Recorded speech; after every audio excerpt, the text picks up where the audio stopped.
How's it going, guys? I got Warpike wound build here for you today, and I don't have a wound build, so that's kind of why I'm doing this. This build isn't 100% geared towards min-maxing on wounding, but it is geared towards both doing a lot of wound damage and simultaneously doing a decent amount of damage itself.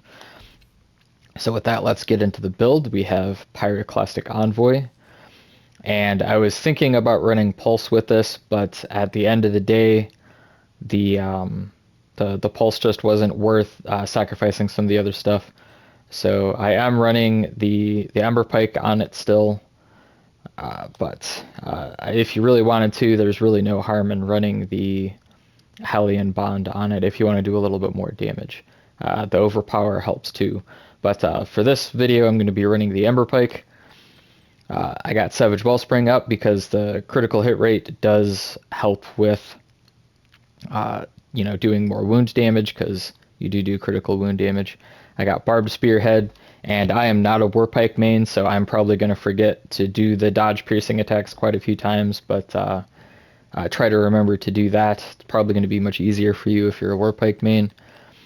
I'm running Relentless on this, of course, because this is you probably don't really need it if you're running solo, and I'm going to be running solo on this video, but this Warpike is a support weapon, so typically you'll be getting extra benefit out of both the Relentless and the Savage Wellspring. I got Discipline on it. You don't really need Discipline on the Warpike build. You could probably run Iceborne or Revenant, but I particularly like Discipline, so I'm keeping that. The Lantern, you could honestly run kind of whatever lantern fits your fancy. If you're running a heavy support, you could run Shrike. You could run Broadside Lantern, but I'm just running Pangar because it's good for keeping the critters out of my way while I'm causing wound damage. And of course, I got Catalyst on there. I got the Thunder Deep Capacitor on there for the Sharpened, which I'll explain why I'm running Sharpened in a second. Savagery, of course, is really good for wound builds. So I got extra Savagery on there. I got Acidic. I got more Sharpened and Catalyst. And then I got one Barbed on there and Acidic. Now, you could probably swap this out for a little bit of Pulse if you wanted, but unless the Pulse is at exactly 4, you're not getting a lot of benefit out of it. And you also don't get much benefit out of only 3 Cunning, so I'm just running Barbed there. Now, Acidic is your main source of wound damage that converts part damage to wound damage, and then of course a +6, it does 20% more part damage, and that's actually why we're running Sharpened, because the 30% part damage bonus there gets converted to even more wound damage, and then of course if you dodge through an attack, that extra part damage is also being converted to wound damage, so the Acidic is really strong there. Catalyst, of course, is for the Insight tonics there. You get the big increase in wound damage there. We got Relentless to increase the duration and effect of the Ether Rush. So that's mostly important for multiplayer, but that's just what I'm running there. Savagery, massive damage increase. If you plan on running with a group on like Discord or something, I would let your friends know that you're going to be running a wound build and that they should run Savagery because you're going to absolutely wreck things. And then Barbed, of course, is just a little minor thing. It's not really a priority because it's a flat damage increase, so that's why it's only at +3. And then, of course, Evasive Fury is from the Weapon Bond.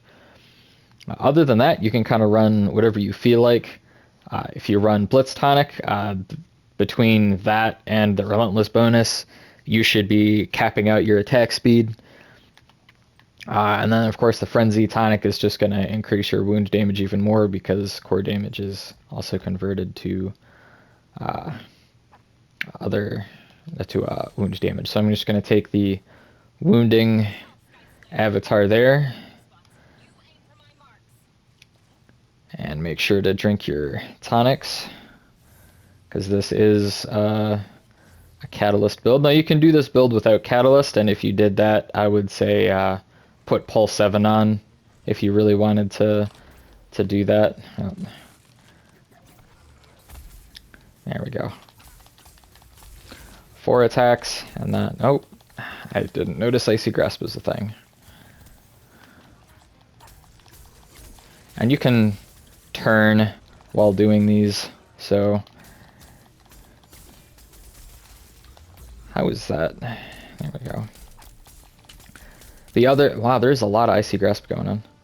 The other nice thing about the wounding weapons is that typically you're attacking so fast with the warp... Wow, that really just went right through him, didn't it? While you're attacking with the stabby motion, you are pretty much automatically going to hit whatever wound pops up on the part you're hitting, so that's just a thing. I'd also like to remind everybody that I'm level 1 currently, so I'm just going to... Hopefully the other fights don't have Icy Grasp in them. That'll make this a lot easier. Honestly, I think I'll just take Pact to Swiftness. Even though it's honestly really not doing anything for me, because I'm already at the attack speed cap, I think, so... I don't know why I took that.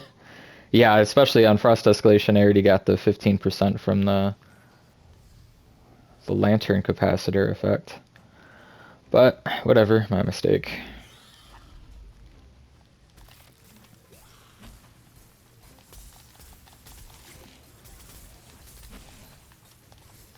Alright, and I get the extra wound damage from that dodge. Oh, I didn't. Committed too far there.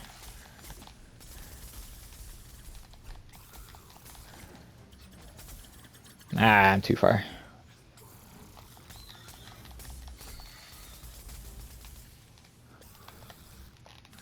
And I'm not even using my Wellspring.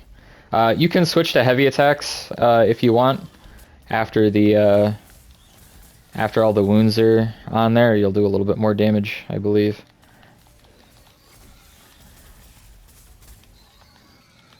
So...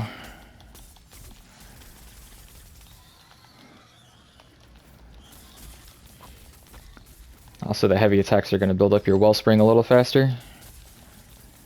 And you'll see I'm attacking fairly quickly here.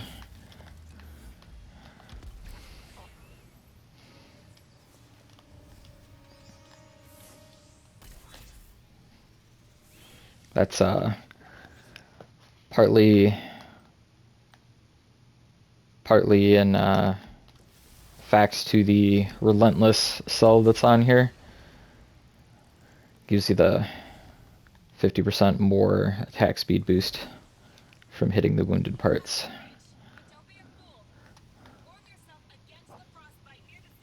It's actually very important to have high attack speed on this build, because if you don't have any attack speed, your stabby attacks are going to be very slow, and you're not going to get to build up to them, like, at all.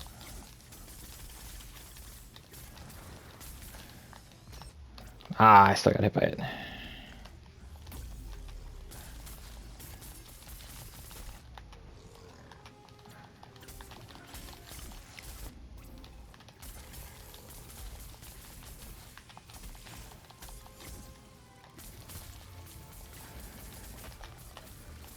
Alright. The only downside is I don't have any life restoration on this build, so it takes me a second to heal back up. Ah, God, why did I do that again? That's just force of habit. That was more attack speed I don't need. Let's see if I can do this without flying off the map. Ah! I almost did. I even tried to slow myself down to not go over that. Now, honestly, I should be able to fly right over that. Yep.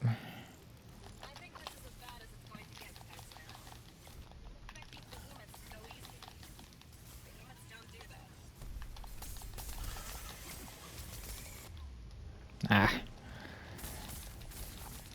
Now, I am... Warpike's probably my second least played weapon, so I'm not very good at figuring out when my,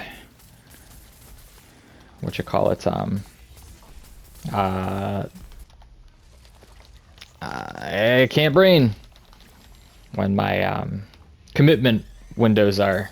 So if you are a Warpike main, I'm sure you are going to be much better at figuring out when your commitment windows are and when you should stop attacking. Oh, come on. I hate that he just totally changes that.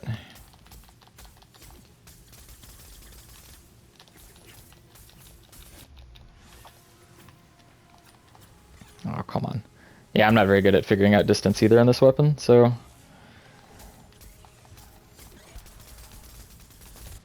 But I do know that the amounts of damage that I'm doing with this weapon are considered pretty good for, you know, being low level.